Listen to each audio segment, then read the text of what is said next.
भाजपा राष्ट्रीय अध्यक्ष जगत प्रकाश नड्डा ने रहन में जनसभा को संबोधित किया। सुनिए क्या बोले जगत प्रकाश नड्डा।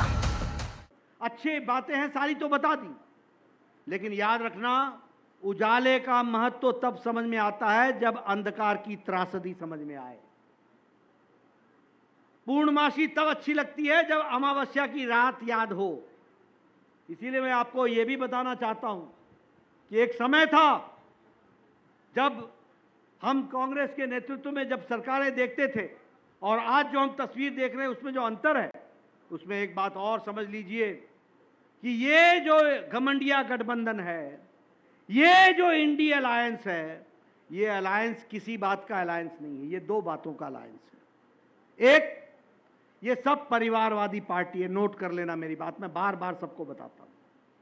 ये इनको आपसे लेना देना नहीं है, इन्होंने अपने बच्चों को मुख्यमंत्री बनाना है। भैया आप कहां घूम रहे हो?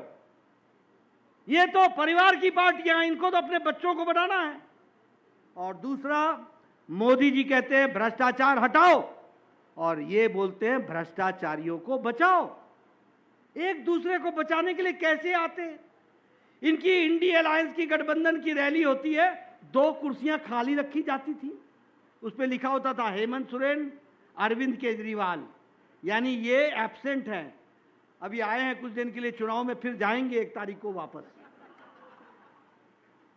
ये भ्रष्टाचारी लोग, बोलो परिवार की पार्टी, बोलो जम्मू कश्मीर में फारूक अब्दुल्ला परिवार की पार्टी है कि नहीं है? उमर अब्दुल्ला को बनाने के लिए लगे हैं कि नहीं लगे हैं? मुफ्ती साहब महबूबा को बनाने में लगे हैं कि नहीं लगे हैं? प्रकाश सिंह बादल ने सुखबीर जी के लिए किया कि नहीं किया? चौटाला सारे परिवार के लिए लगे कि नहीं लगे?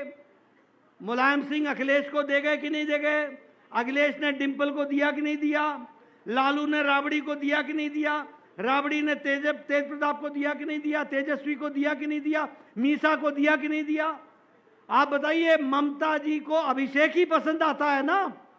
आप बताइए, केसीआर को केटीआर, कविता यही पसंद आते हैं ना?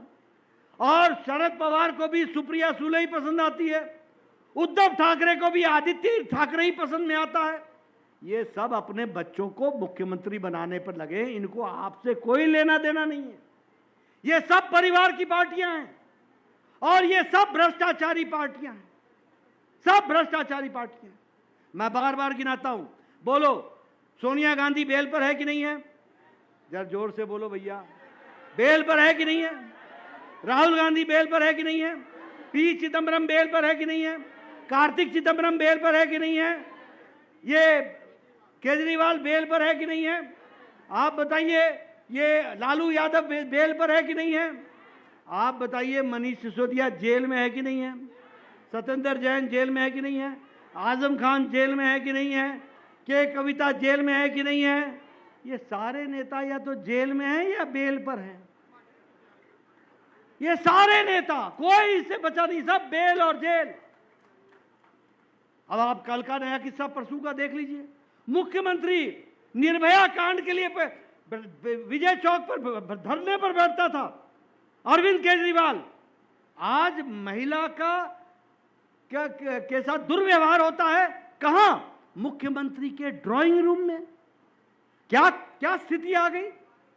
बोलिए, ऐसे लोगों को आने देना है क्या? ऐसे पाखंडी लोगों को आने देना है क्या? मित्रों, ये लोग, कोई इनको आपसे लेना देना नहीं है। ये सब भ्रष्टाचारी लोग और परिवारवादी लोग यही इसको चला रहे हैं। दूसरी बात, ये राहुल गांधी आजकल संविधान लेके घूमता है। मुझे मालूम नहीं कभी खोल के पढ़ा भी है कि नहीं पढ़ा है, शायद ही पढ़ाओ। अरे बाबा साहब आंबेडकर संविधान में लिख करके गए हैं कि धर्म के आधार पर आरक्षण नहीं होगा, धर्म के आधार पर नहीं होता आरक्षण। और तुम्हारी सरकार आंध्र प्रदेश में 4 बार धर्म के नाम पर आरक्षण करने की कोशिश करती है।